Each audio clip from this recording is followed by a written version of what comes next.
السلام عليكم ورحمة الله وبركاته. الحمد لله الذي أنعمنا بأفضل الأديان. ثم إن الحمد لله نحمده ونشكره ونستعينه ونستغفره ونعوذ بالله من شرور أنفسنا ومن سيئات أعمالنا. من يهد الله فهو المهتد ومن يضلل فلن تجد له وليا مرشدا. أشهد أن لا إله إلا الله وحده لا شريك له وأشهد أن محمدا عبده ورسوله الذي من لا نبي بعده. اللهم صل وسلم وبارك على نبينا محمد النبي الرحمة وعلى آله وصحبه وسلم تسليما كثيرا. فقال تبارك الله وتعالى: والليل إذا يغشى والنهار إذا تجلى وما خلق الذكر والأنثى إن سعيكم لشتى. فأما من أعطى واتقى وصدق بالحسنى فسنيسره لليسرى. فيا عباد الله، أوصيكم ونفسي بتقوى الله وطاعته لعلكم تفلحون. اتقوا الله حق تقاته ولا تموتن إلا وأنتم مسلمون. Ma'asyiral muslimin rahimakumullah. Di ayat yang saya bacakan tadi, yang sering kita mendengar para imam membacakan ayat ini, Allah Ta'ala memulai dengan sumpah. Allah bersumpah. Dan biasanya kalau kita perhatikan di juz 30 paling banyak Allah bersumpah, tapi Allah bersumpah memakai sesuatu yang ada hubungan erat dengan kita, yang kita bergantung dengannya. Tapi kalau manusia bersumpah, dia harus bersumpah dengan nama Allah Ta'ala. Dia nggak bisa bersumpah dengan nama yang lain. Allah Ta'ala nyatakan dalam Al-Quran, walillahi ma fis samawati wa ma fil ardh. Di tangan Allah apa yang ada di langit dan apa yang di bumi dan apa yang ada di pertengahannya. Jadi Allah mempunyai hak untuk bersumpah dengan apa aja. Tapi Allah Ta'ala bersumpah dalam ayat ini untuk menarik perhatian kita, supaya kita sadar bahwa ini adalah satu keseriusan yang Allah Ta'ala ingatkan kepada kita. Kenapa para pejabat dimulai dengan disumpah dulu sebelum menjadi pejabat? Supaya mereka serius, amanah dan bertanggung jawab kepada Allah Ta'ala. Kalau mereka mempermainkan melewati sumpahnya, nanti sumpah yang akan mengerogoti hidup mereka dan kehidupan mereka di alam barzakh. Ketika Allah Ta'ala bersumpah, kalau kita perhatikan di ayat-ayat yang lain di surah juz yang 30, karena ada sesuatu yang Allah Ta'ala ingin sampaikan kepada kita supaya jangan kita lalai dalam kehidupan ini. Allah Ta'ala menyatakan wal-laili idza yaghsha dalam sumpahnya, dan demi malam ketika sudah mulai gelap menutupi yang siang. Wan nahari idza tajalla, dan demi siang ketika telah menampakkan dirinya. Sebenarnya kalau kita mau merenung ayat ini, Allah Ta'ala mengingatkan segelap-gelapnya malam, siang pasti datang. Artinya sesulit-sulitnya keadaan yang kita hadapi, seberat-beratnya benturan Allah yang dicobai kepada kita, kita harus yakin bahwa siang akan datang, matahari akan terbit. Artinya pertolongan Allah Subhanahu wa Ta'ala pasti datang. Tapi terkadang kita lupa dengan masalah ini. Dan Allah Ta'ala menyatakan wan nahari idza tajalla, dan demi siang ketika telah menampakkan dirinya. Artinya sesudah siang pasti akan datang malam hari. Seindah-indahnya, seterang-terangnya, sekuat-kuatnya seseorang, malam akan datang kepadanya. Dengan kalimat yang lain, kegelapan akan menutupi hidupnya. Bisa kita terjemahkan bahwa akan berakhir posisinya, akan berakhir kekayaannya. Karena Allah Subhanahu wa Ta'ala mengingatkan di ayat yang lain, ketika Allah Subhanahu wa Ta'ala telah mendatangkan kematian, penyakit, maka hartanya sudah hampir tidak berguna, jabatannya hilang. Nah, hamba Allah yang mulia, kemudian di ayat ini Allah Ta'ala menyatakan wa ma khalaqadz dzakara wal untha, dan demi Allah Ta'ala menciptakan lelaki dan perempuan. Kemudian Allah Ta'ala ingatkan kepada kita sekalian berita yang sangat menggembirakan dan sangat mengancam kepada kita. Hamba Allah yang mulia, semua dalam kehidupan kita, semua hamba Allah yang normal, yang waras, dia menginginkan hidup yang serba mudah, serba gampang, serba bahagia, serba berhasil. Dan supaya kita tahu di ayat ini, Islam adalah agama yang sangat-sangat sempurna. Bukan hanya mengajarkan kepada kita untuk salat, puasa, haji, tapi dalam kehidupan Allah Ta'ala memberikan tuntunan kepada kita. Ingin hidup yang serba mudah? Perhatikan yang Allah Ta'ala sampaikan dalam Al-Quran. Ketika Allah Subhanahu wa Ta'ala menyatakan fa'amma man a'ta, Allah Ta'ala meminta kepada kita, biasakan sifat di dalam diri kita, kebiasaan kita untuk selalu suka memberi, memberi sedekah, memberi zakat, memberi sesuatu untuk menyenangkan orang, menampakkan wajah kita yang cerah kepada hamba Allah. Itu pemberian. Jangan hanya wajah kita akan senyum, menunjukkan wajah yang enak, yang welcome, ketika dia tahu dia berhadapan dengan hamba Allah yang akan membawa keberuntungan untuknya, yang akan memberikan jabatan untuknya. Tapi ketika dia bertemu dengan para du'afa, dia bertemu dengan hamba Allah yang lain, hilang senyumnya, hilang wajah yang cerah, hilang bastatah wajah. Malahan kadang-kadang mukanya na'udzubillah seakan-akan kayak Malikul Maut yang akan mencabut hamba Allah. Walaupun kita belum pernah lihat wajahnya Malikul Maut. Jadi hamba Allah yang mulia, Allah Ta'ala menyatakan fa'amma man a'ta, orang yang suka memberi, tangannya terbuka. Dia tidak lalai ketika melihat hamba-hamba Allah yang tertindas, terbalimi. Ada yang memberikan dengan ilmunya, memberikan dengan mendampingi kepadanya. Ketika dia tahu bahwa hamba Allah ini mazlum atau terzalimi, membela di pengadilan, bukan karena fulus, tapi dia memberi karena Allah Ta'ala, membela karena Allah Ta'ala. Kita perhatikan hamba-hamba Allah, 6 daripada laskar FPI yang dibunuh, dianiaya. Bangkit mereka para muslimin untuk membela, mendapatkan keadilan dari pemerintah tanpa mengharapkan imbalan uang, karena mereka mempunyai keyakinan bahwa ini merupakan satu pemberian, sifat yang dimintakan oleh Allah Subhanahu wa Ta'ala. Salah satu sifat yang dimintakan oleh Allah, fa'amma man a'ta. Kalau kita menginginkan hidup serba mudah, dimudahkan oleh Allah. Ketika menghadapi kematian, sakaratul maut juga dimudahkan oleh Allah Subhanahu wa Ta'ala.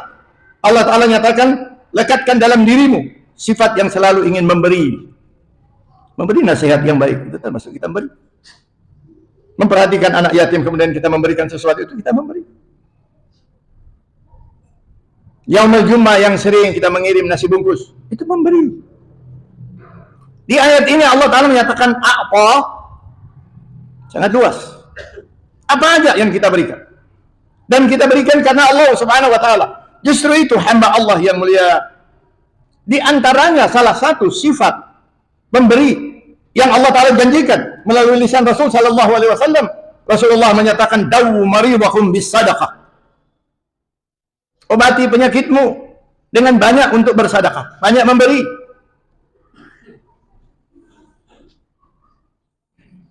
Di ayat ini para mufassirin menerjemahkan dari kalimat a'ta, artinya orang yang suka memberi sedekah, memberi zakat, dan sedekah itu sangat luas.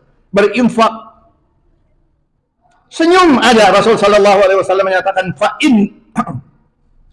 innaha sadaqah. Ada seorang bersahabat bertanya kepada Rasulullah, ya Rasulullah,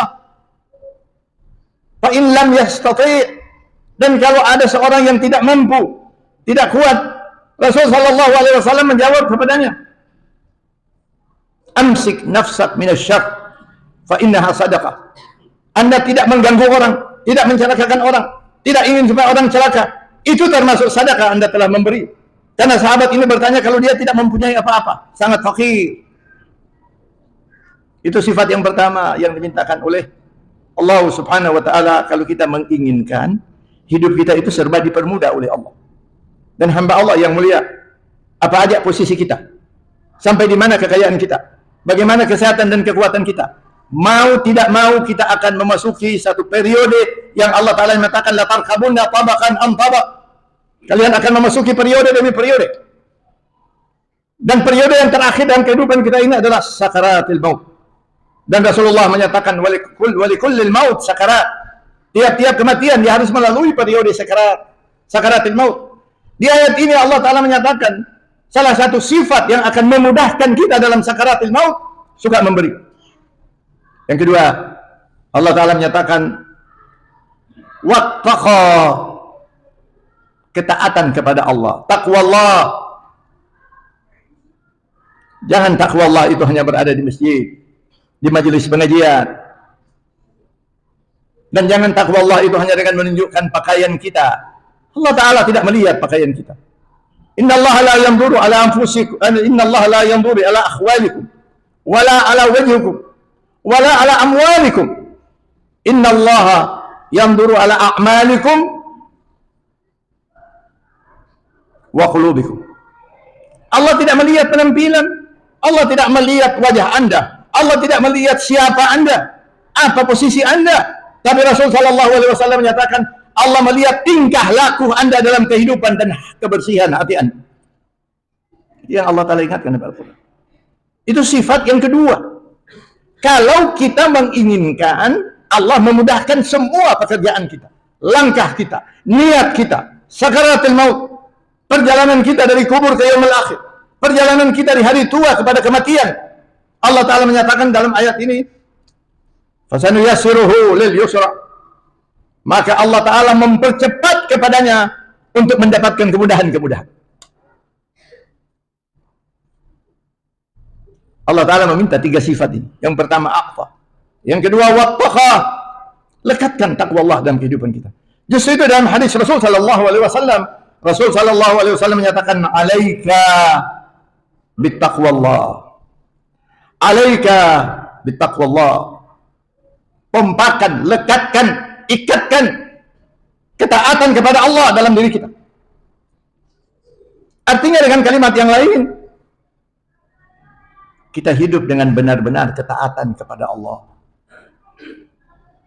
dalam berbicara, dalam berdagang, dalam berkomunikasi, di dalam jabatan, di dalam posisinya sebagai hamba Allah yang dianggap mempunyai posisi yang tinggi di tengah masyarakat. Naik mobil, dibukakan pintu untuknya, boleh. Kemana-mana pakai ajudan, boleh. Tapi ingat bahwa langkah-langkah kita di luar ketaatan kepada Allah Subhanahu wa Ta'ala, Allah Ta'ala akan menggodok kita di dalam api neraka. Allah Ta'ala akan menyulitkan kita di akhir umur ketika menghadapi sakaratul maut. Begitu juga para hakim di pengadilan, para pengacara-pengacara. Hamba Allah yang mulia, saya ingin peristiwa biasanya di Amerika. Kalau kita mendatangi pengacara, dan pengacara tahu bahwa yang kita lakukan itu salah, sudah menyalahi peraturan, biasanya pengacara akan menawarkan kepadanya, Anda akui, yang dalam istilah mereka, I'm guilty, I did wrong thing. Pengacara katakan, saya akan membela supaya dapat keringanan yang paling baik. Don't fight if you do some crime. Tidak usah mencoba-coba untuk fight kalau Anda berbuat crime. Jadi justru itu para pengacara juga harus perhatikan. Kalau memang sudah bersalah, nasihati dia dengan yang baik untuk mengakui kesalahannya, meminta keringanan. Bukan dengan cara untuk membayar, menyogok dan lain-lain. Ingat akan peringatan Allah Subhanahu wa Ta'ala.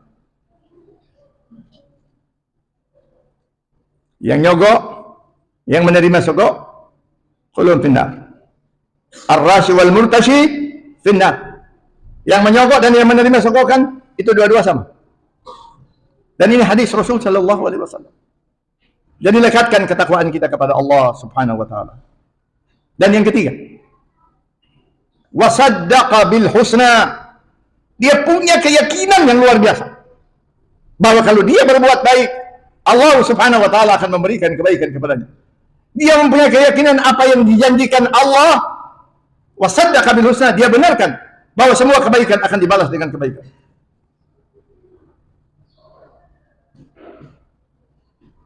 Allah Subhanahu wa Ta'ala menjanjikan satu kepastian. Karena ini dimulai dengan fasanu yasiruhu lil yusra.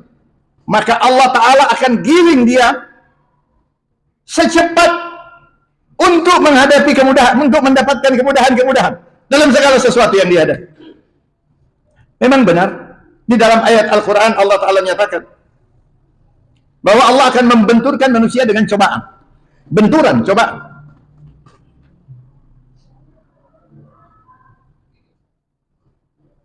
Allah akan membenturkan manusia, mencobai mereka dengan kematian.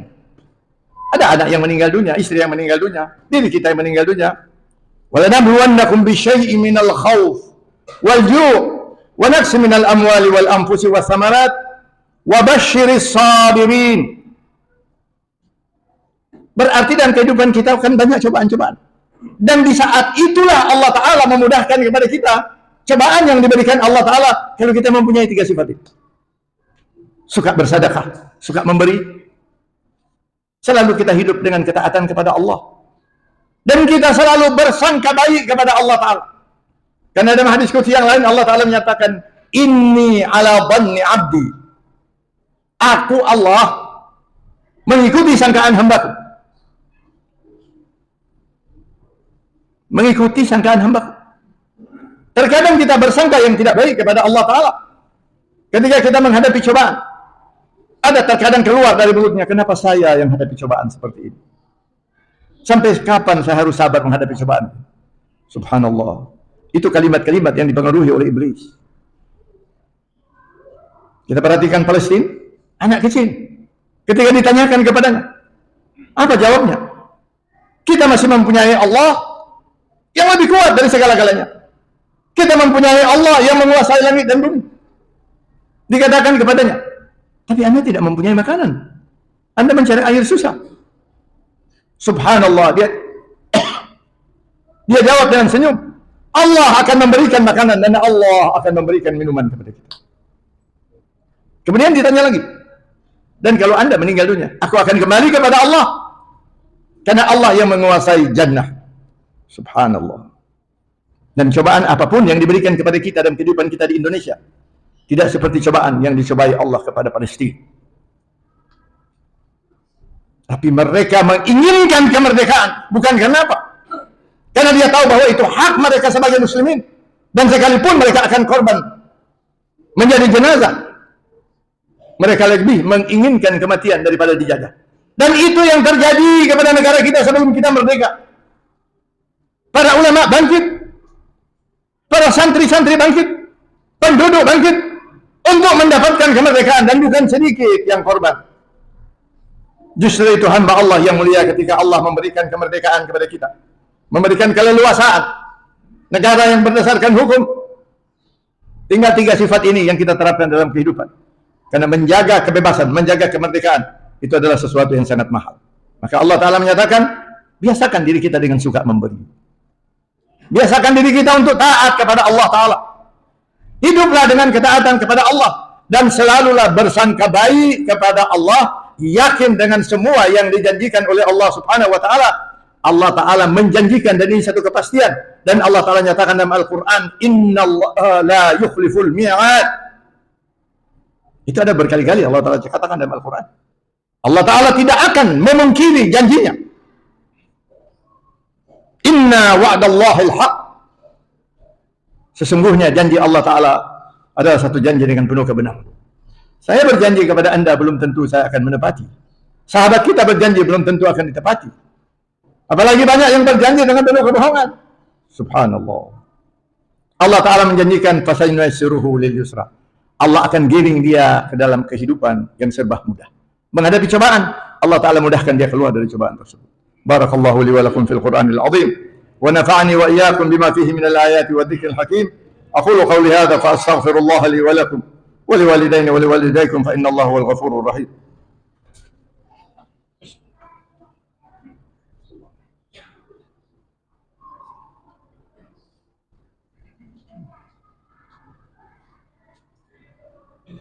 الحمد لله رب العالمين وبه نستعين على أمور الدنيا والدين. أشهد أن لا إله إلا الله وحده لا شريك له وأشهد أن محمدا عبده ورسوله خاتم النبيين. فيا عباد الله أوصيكم ونفسي بتقوى الله وطاعته لعلكم تفلحون. اتقوا الله يا أولي الألباب لعلكم ترحمون. معاشر المسلمين rahimakumullah. Sebaliknya, kebalikannya daripada ayat tadi. Allah Ta'ala menyatakan di dalam surat ini, Kalau tadi Allah Ta'ala menyatakan di akhir daripada sifat kita yang 3, fasanuyasiruhu lil yusra, Allah akan giring dia kepada kehidupan yang serba mudah. Tapi Allah Ta'ala menyatakan, wa amma man bakhila wastaghna. Tapi mereka-mereka yang bakhil, kikir, kedekut, susah untuk keluarkan sedekah. Sehingga beberapa mufassirin mengatakan, uangmu jangan letakkan di dalam hati. Karena kalau letakkan dalam hati akan sukar dia keluar. Tapi uangmu letakkanlah di dalam kantong supaya dia gampang untuk keluar, gampang untuk bersedekah. Wa amma man bakhila. Dan Rasul sallallahu alaihi wasallam mengingatkan di dalam hadisnya yang cukup panjang. Al-bakhil ba'id minan nas wa ba'id min Allah wa qarib minan nar. Orang yang bakhil itu jauh dari manusia. Justru itu terkadang ada yang meninggal, kadang-kadang komentarnya, ya udah biar aja dia meninggal, alhamdulillah, bakhil banget orangnya. Nggak mau bersosialisasi, nggak mau diminta pertolongan susah, diminta sedekah susah. Tapi as-sakhiyu, kata Rasul sallallahu alaihi wasallam, orang yang gampang membersedekah, gampang membantu orang, itu sakhiyu, yang pemurah. Rasul sallallahu alaihi wasallam menyatakan gharib minan nas, dia dekat dengan manusia. Wa qarib minal jannah, dan dia dekat dengan jannah. Wa ba'id minan nar, dan dia akan jauh daripada api neraka. Itu yang pertama, sifat yang pertama. Orang yang mempunyai sifat bakhil. Kemudian Allah Ta'ala menyatakan wastaghna. Wastaghna ini adalah salah satu sifat adiknya kesombongan. Wastaghna itu dia merasa dirinya sudah serba cukup, serba tahu, nggak perlu nasihat, nggak perlu dikritik, nggak perlu diingatkan, nggak perlu bantuan manusia. Saya cukup kaya raya, saya seorang pejabat tinggi, buat apa saya membutuhkan bantuan dari manusia? Saya nggak butuh. Itu satu sifat yang sangat berbahaya, astaghna. Dan astaghna ini biasanya tidak nampak keluar, tidak nampak dengan kalimatnya, nanti nampak dengan tindak tanduknya. Wa kadzdzaba bil husna. Jadi sifat yang kedua itu astaghna. Ada kesombongan dalam diri, ada terlalu bangga dalam dirinya. Terkadang kita bangga dengan jabatan, bangga dengan titel, dengan gelar, bangga dengan kekayaan, macam-macam. Sifat astaghna adalah sifat yang akan mengancam dalam kehidupan kita, baik di dunia ataupun di akhirat. Kemudian Allah Ta'ala menyatakan wa kadzdzaba bil husna, dan dia tidak yakin bahwa Allah akan membalas dengan kebaikan orang yang berbuat baik. Justru itu timbul sifatnya astaghna, kesombongan. Dan memang biasanya sifat astaghna ini lebih banyak melekat kepada orang-orang yang berilmu tinggi, yang kekayaan yang luar biasa, jabatannya yang nggak bisa digoyang. Banyak sifat astaghna. Dan kadang-kadang sifat ini dia mainkan untuk mengadu domba satu sama yang lain, memfitnah kepada satu sama yang lain, karena mempunyai kekuasaan. Dia berpikir tidak bisa digoyang kekuasaannya. Apa Allah Ta'ala nyatakan? Mempunyai 3 sifat ini. Al-bakhil, astaghna, wa kadzdzaba bil husna. Orang yang bakhil, orang yang mempunyai sifat sombong, kemudian suka membohongi tentang apa yang dijanjikan Allah, membolak-balikkan ayat-ayat Al-Quran, bersangka jelek kepada Allah. Allah Ta'ala menyatakan fasanuyasiruhu lil usra. Allah Ta'ala akan giring dia kepada segala bentuk kesulitan, complicated, komplikasi. Apa penyakit yang komplikasi? Apa jabatannya timbul satu komplikasi? Kehidupannya penuh dengan komplikasi. Karena Allah Ta'ala menyatakan kami akan giring dia kepada kehidupan yang serba ruwet, serba sulit, sampai ketika akan menghadapi kematian, sakaratil maut, dengan sakaratil maut yang sangat pedih dari Allah Subhanahu wa Ta'ala. Kemudian Allah Ta'ala menutup ayat ini, wa ma yughni anhu maluhu idza taradda. Dan pada saat ketika dia menghadapi kematian, akan kembali kepada Allah Ta'ala, harta, jabatan, segala-galanya sudah tidak bermanfaat lagi baginya. Untuk itu hamba Allah yang mulia, kita ingin hidup yang dipermudah oleh Allah, sakaratil maut dipermudah oleh Allah. Selalu lekatkanlah dalam diri kita suka memberi, taat kepada Allah, dan yakin dengan janji-janji Allah. Hamba Allah yang mulia, wa'lamu anna Allah amarakum amran amin. Bada'a fihi binafsihi ta'lima. Faqala jalla jalaluhu alima inna Allah wa malaikatahu yusalluna 'alan nabi. Ya ayyuhalladzina amanu sallu 'alaihi wa sallimu taslima. Allahumma salli wa sallim wa barik ala nabiyyina Muhammad an-nabiyir rahmah wa ala alihi wa sahbihi wa sallama tasliman katsira. Wa radiyallahu anhum an khulafa'ir rasyidin wa an tabi'in wa an tabi'in wa alaina ma'hum bi ihsan ila yaumiddin. Mari sama-sama kita tadahkan tangan kepada Allah Subhanahu wa taala untuk diri kita muslimin dan muslimat, dan teristimewa kepada saudara-saudara kita yang menghadapi penderitaan di Palestina. Bismillahirrahmanirrahim. Alhamdulillahirabbil alamin. Allahumma lakal hamdu hamdan katsiran tayyiban mubarakan fi. Allahumma lakal hamdu ya arhamar rahimin. Falakal hamdu ya aliyyun ya azim. Allahumma ighfir lana wa liwalidayna warhamhuma kama rabbayana shighara. Allahumma ighfir lil muslimina wal muslimat, al mu'minina wal mu'minat, الأحياء منهم والأموات إنك قريب مجيب دعوات يا قاضي الحاجات برحمتك يا أرحم الراحمين. اللهم ربنا توفنا مسلما والحقنا بالصالحين. اللهم ارزقنا حسن الخاتمة عند الموت فإنك على كل شيء قدير. اللهم انصر إخواننا المسلمين في فلسطين. اللهم انصرهم نصرا عزيزا فإنك خير الناصرين. اللهم ارزقهم واحفظهم وانصرهم فإنك رب العرش العظيم وإنك على كل شيء قدير. اللهم ربنا آتنا في الدنيا حسنة وفي الآخرة حسنة وقنا عذاب النار وأدخلنا جنة مع الأبرار يا عزيز يا غفار يا رب العالمين. آمين يا أرحم الراحمين. عباد الله إن الله يأمر بالعدل والإحسان وإيتاء ذي القربى وينهى عن الفحشاء والمنكر والبغي يعظكم لعلكم تذكرون. فاذكروا الله يذكركم وادعوه يستجب لكم ولذكر الله أكبر والله يعلم ما تصنعون. وأقم الصلاة.